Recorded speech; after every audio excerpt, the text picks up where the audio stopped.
Hello guys, it's Rushing by Nature, and as always this commentary it's not about a gameplay but it's about the topic of the day. And today's topic is stuff to consider when buying a new desktop PC. Recently I had to build a new desktop PC and I ran into some stuff that I should have considered before I bought the parts, and I wanted to share that experience with you guys. In this commentary I will list some of the most important stuff that you should consider if you're planning to buy a new desktop PC. I will only talk about things that a person overlooks when he or she is in the market of buying a new desktop PC. I won't talk about which processor or video card you should buy or how much memory you will need, but only the things that are as important as, for example, the choice of a good CPU, but most people does not consider as an important part. Of course, the commentary is generally for people which are going to buy parts and assemble the computer by themselves, but it will be useful and for those that are going to buy an already assembled PC. So here are the things that you should consider when you are buying a new desktop PC. The first thing is the computer case. Many people does not even think about the case, and that will lead to a lot of frustration after that. If you are going to buy a gamer's computer, buy a case that will cost at least 100 to 120 bucks. You ask why so expensive, and I will try to explain. The first reason is the airflow or the cooling of the case. More of the expensive cases are actually bigger and will have more room inside for air to flow, and also will have an extra cooling fans. By having more extra fans on the case, you will actually bring the noise level down. It sounds strange because you're actually adding more noise sources, but that's not the case, and I will try to explain. Bigger cases will have 20 centimeters fans or even more bigger, and they move a lot of air at low RPMs. Sometimes the RPM will be so low that you won't be able to hear the fan.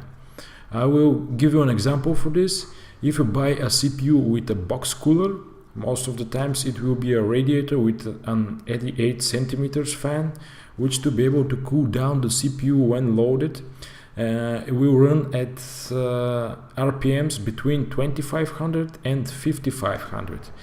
Believe me, some fans do run at 5500 and the noise level they make is unbearable. They do the job of actually cooling the processor, but the noise is too much. The other thing that you should consider when buying a new case is that the power supply to be mounted at the bottom of the case. The reason why is again the airflow and the cooling.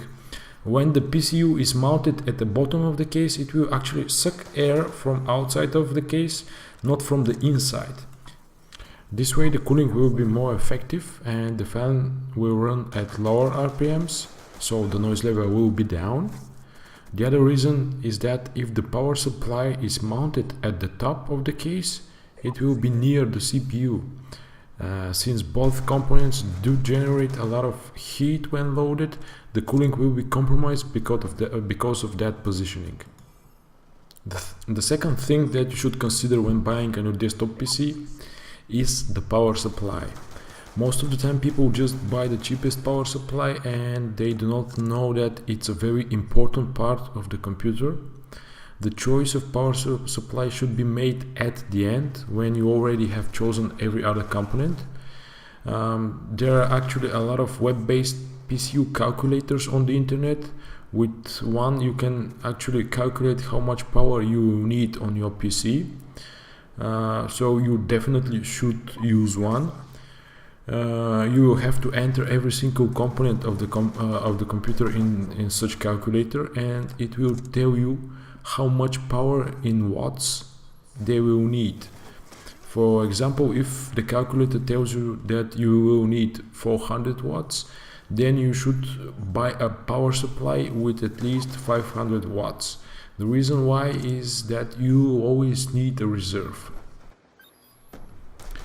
When you have found how much watts you will need, then you should choose the brand of the power supply. That is a very important point when choosing a power supply, because on the market there are a lot of cheap ones that won't do the job actually. As a general suggestion, don't go for a power supply under 50 bucks.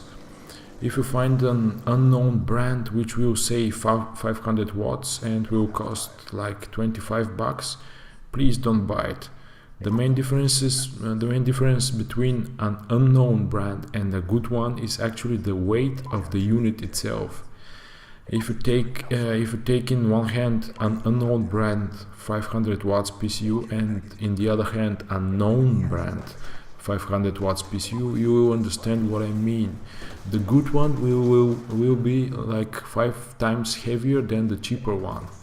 I won't fall into technical details why it's so heavy, because I will not have time to explain, but there are good reasons why it should be that heavy. The third important thing to consider when buying a new desktop PC is to replace the box CPU cooler with a bigger one. If your CPU came with a cooler, also called a box cooler, then you should definitely replace it. Of course, if you are planning to overclock your PC, then it's mandatory to replace it, but also if you are not planning to overclock, it's a good idea to do so. The main reason is the noise level. The box cooler can get very noisy when the CPU is loaded at maximum. For example, when playing 3D games or rendering videos. All those 3 points will not only lower the noise level, but also will make the cooling of the components more efficient, which at the end is very important for their lifespan. Those were actually the things that I overlooked when I was buying a new desktop computer, and to be able to fix the frustration and the noise level, I had to spend more money for new PCU, new case and new CPU cooler. I hope that this video will help those that are in the market of buying a new desktop PC. So if you like this commentary, please subscribe and leave a rating. And as always, have a nice day.